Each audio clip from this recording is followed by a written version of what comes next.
چو گلها سراپا نشاط و شوری، تولدت مبارک، تولدت مبارک. بهار امیدی همه سروری، تولدت مبارک، تولدت مبارک. گل من چشم دلم از تو روشن، شکفتی زیباتر از گل به گلشن، نشستی چون لاله در باغ هستی، تویی تو بهانه هستی من.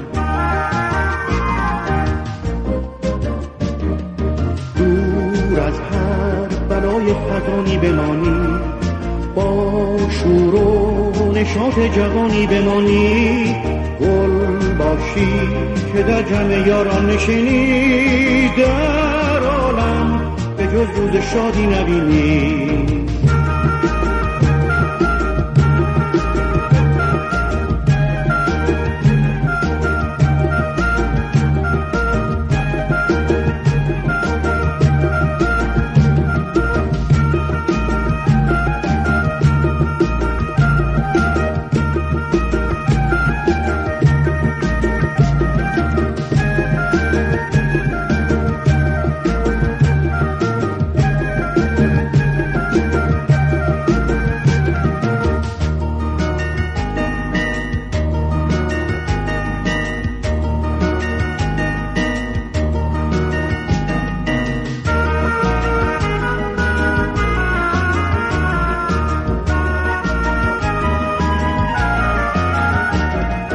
چو گلها سراپا نشاط و شوری، تولدت مبارک، تولدت مبارک.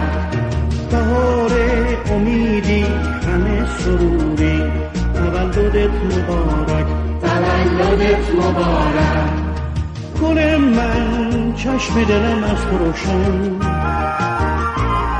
شکفتی زیباتر از گل به گلشن، نشستی چون لاله در باغ هستی، تویی تو بهانه هستی من. دور از هر برای خزانی بمانی، با شور و نشاط جوانی بمانی، گل باشی که در جمع یاران نشینی، در عالم به جز روز شادی نبینی.